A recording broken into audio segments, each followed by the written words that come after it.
अगर आप चाहते हैं भोजपुरी हिट सॉन्ग सबसे पहले आप तक पहुंचे, तो लवली वीडियो चैनल को जरूर सब्सक्राइब करें और साथ में बेल आइकन को दबाना ना भूलें।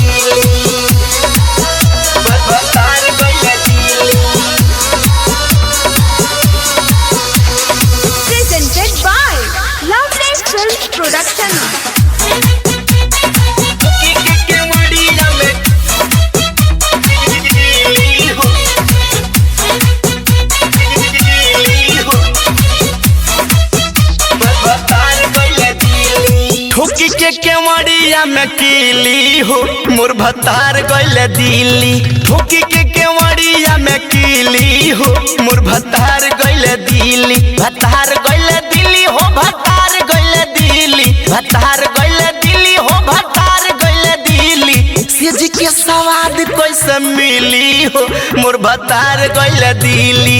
ठोकी के केवड़िया में कीली हो मोर भतार गइले दिल्ली। सेज के स्वाद कैसे मिली रे तोर भतार गइले दिल्ली।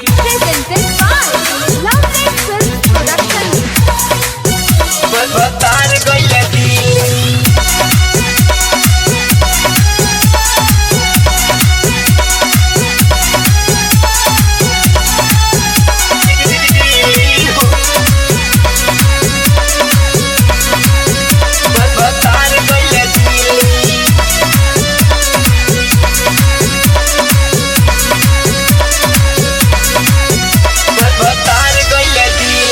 चढ़ली जवने आके आग के बुताई। आग के बुताई हो आग के बुताई। कैसे के हौदी में पनिया भराई। पनिया भराई हो पनिया भराई। चढ़ली जवने आके आग के बुताई। कैसे के हौदी में पनिया भराई। अब के ले आई चिकन चिली हो मोर भतार गइले दिल्ली। ठोकी के केवड़िया में कीली हो भतार गइले दिल्ली। सेज के स्वाद कैसे मिली रे तोर भतार गइले दिल्ली।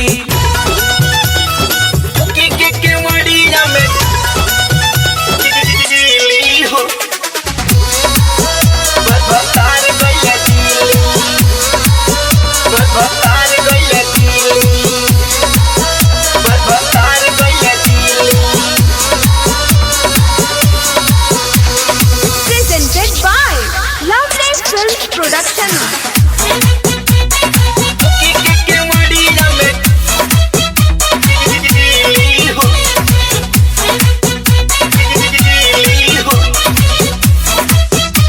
भतार गइले दिल्ली। रहलू न जाता अब बिना रे भतार के। बिना रे भतार के बिना रे भतार के। आफत में बीतली महीना या सार के। महीना या सार के महीना या सार के। रहलू न जाता अब बिना रे भतार के।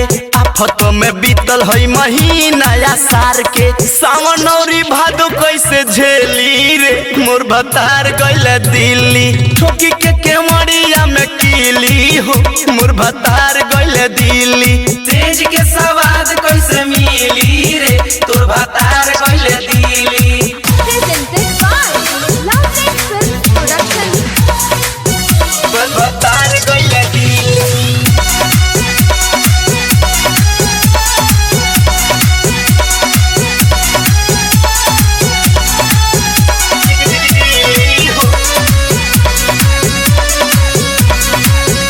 भतार गइले दिल्ली।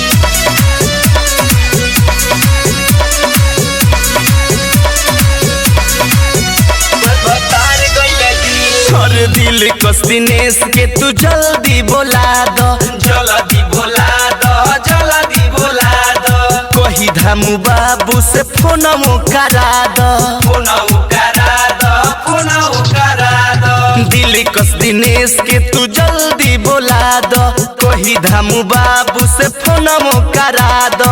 लागता जवनिया में झीली हो, मोर भतार गइले दिल्ली।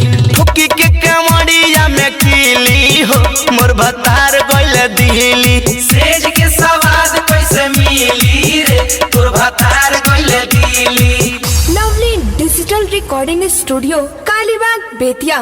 Mobile number 88 095 65 609।